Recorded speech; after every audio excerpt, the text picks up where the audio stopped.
Indian Mujahideen का chief Aamir Raza Khan खुद कराची में छिपा बैठा है, लेकिन उसका नेटवर्क लगातार फैल रहा है।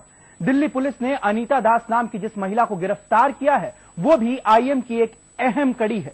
माना जा रहा है कि अनीता के पास से भी पुणे धमाके के कुछ अहम सुराग हासिल हो सकते हैं, क्योंकि अनीता और आईएम का रिश्ता काफी पुराना है।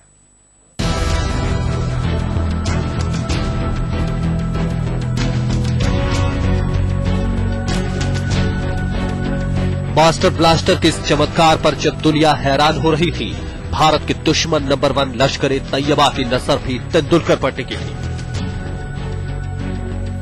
लश्कर अपनी नई साजिश में तेंदुलकर की शोहरत और बुलंदी को एक ऐसे हथियार के तौर पर इस्तेमाल करना चाहता था जिसके जरिए भारत सरकार को झुकने के लिए मजबूर किया जा सके। ये साजिश थी सचिन समेत देश के कुछ बड़े क्रिकेटरों को अगवा करने की।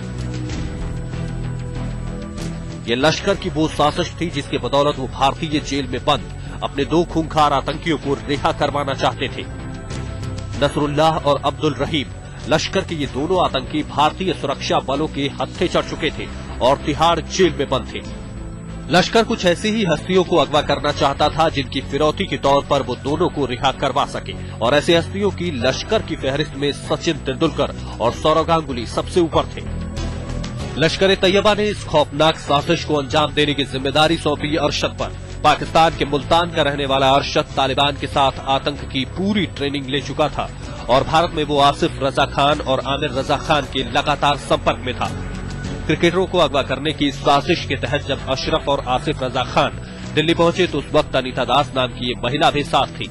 असल में अनीता लंबे अरसे से आसिफ के साथ रह रही थी और इस साजिश में अब तक वो भी एक अहम कड़ी बन चुकी थी। लेकिन 2001 में दिल्ली पुलिस ने इन्हें धर दबोचा।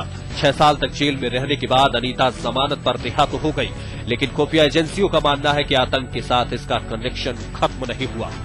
माना जाता है कि गुजरात में आसिफ के एनकाउंटर के बाद अनीता ने उसके भाई आमिर रजा खान का दामन थाम लिया और भारत में रहकर इंडियन मुजाहिदीन के मॉड्यूल्स के बीच कोऑर्डिनेशन का काम शुरू कर दिया।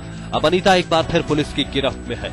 हालांकि इस बार उसे ड्रग्स के अवैध धंधे में गिरफ्तार किया गया है, लेकिन बहुत मुमकिन है कि उसके पास पुणे धमाके के भी कई अहम सुराग हों। यूं तो अनीता दास को ड्रग्स के मामले में विदेशी नागरिकों के साथ गिरफ्तार किया गया है, लेकिन सच तो ये है कि अनीता दास इंडियन मुजाहिदीन के नए रिक्रूट्स के संपर्क में थी और इंडियन मुजाहिदीन के सरगना आमिर रजा खान से भी उसकी बातचीत हो रही थी। भारतीय खुफिया एजेंसी अनीता के इन रिश्तों की तस्दीक के लिए अब और सक्रिय हो गई है। दीपक शर्मा के साथ अरुण सिंह, दिल्ली आज तक।